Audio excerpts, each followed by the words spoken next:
Sugarfoots. All right, so I was scrolling down my timeline, pew, and I came across this story right here. So this story was about a woman who went to sleep with her husband, her 2 dogs. When she woke up, she was next to an ex in bed, and she knew like something wasn't right. And so she told the ex, she's like, "What are you doing here? And where's my husband?" And he's like, "What the fuck are you talking about? Turn back around." And she's like, rude. Anyways, they didn't really like each other like that, but apparently they did because they're in bed together. And she wasn't at her house, and she doesn't know what happened. So then she calls her best friend. She's like, "Bestie, what is going on? And where's Jeffrey?" And she's like, "Who's Jeffrey?" And she's like, my husband." And she's like, "Girl, are you okay?" And she's like, "I'm fine." So then she's like, "Okay, I know I'm not tripping. I need to find my man. My man. So she go ahead and she hires a private investigator. And she's like, "Here, this is his name. This is his Jeffrey.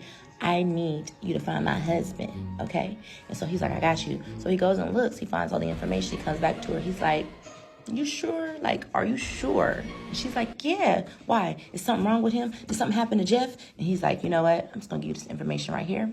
So she shoots him over his, like, address and everything, right? So she's like, "Yes, I'm about to go get my man. He going to look at me, and he going to know I'm his and he's mine," right? So she knocks on the door. This big old buff guy opens the door, and he's like, "Hello?" And she's like, "Hi, I came here because my husband Jeffrey, he lives here." And he's like, "Excuse me, what do you mean your husband Jeffrey?" She's like, "Yeah, my husband." He's like, "Sweetie, that is not your husband. Jeffrey is my husband. Who are you?" And she's like, "No, that's my man." So they have this whole the boy is mine moment, Brandy and Monica, and then Jeffrey comes to the door, and she said Jeffrey is a very like gym rat built man. You know what I'm saying? He looks like she said like a mob something. I don't know, but she said, but he really, that's just a look. Anyway, so then he comes to the door, and he got on a shirt, and it got flowers on it. And she's like, "Why is my man wearing flowers?" And he's like, "Honey, hello, how can I help you?" And she's like, "It's me. Remember me? Smell my hand." And he's like, And so he don't remember her, right? Because he don't know her. And so then him and his husband is looking at her up and down. And he's like, "Honey, come in." And he offers her a drink because he's like, "Child, you need this more than me." You know what I'm saying? And so now she's sitting up there with her man and her man's man. And they're eating crumpets and tea. Okay, I don't know if that was their eating, but it just sounded right. Anyway, so they're eating and taking anyways, okay, so that happened, right? And if y'all don't know me, hi, I'm Michelle Stacks Doss.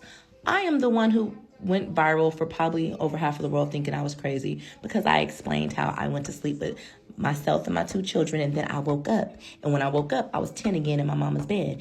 And when I opened my door and I looked across the hallway, my sister was there, my deceased sister, right? And the gag is, it all happened again. So that's me. If you haven't met me, nice to meet you. Anyway, so when you told your story, girl, I automatically was like, I know what she's talking about. Because first thing you said was, the atmosphere felt different. Child, that's what happened to me. I knew I wasn't at my house. I knew I was next to somebody, but it wasn't like a danger or a fear. It was someone that I knew. Like I knew them. I couldn't see because my mama keeps her whole house dark. Well, at night when she's trying to sleep, in the daytime, you can't even see your hand in her room. Anyways, so I go and I open the door and I see my sister. But when you said the atmosphere was different, I knew immediately that I wasn't where I was supposed to be. So I wanted to tell you, girl, you was not dreaming. That wasn't a dream. After I posted my story, and half of the people said I probably had schizophrenia. I don't.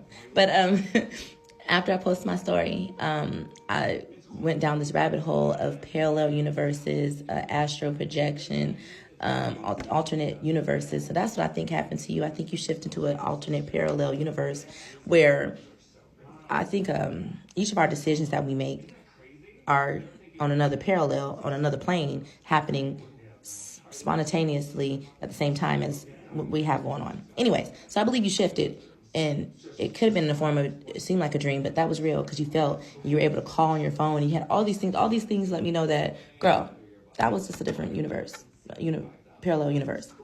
So welcome to that. But if you haven't been on my page, y'all go look.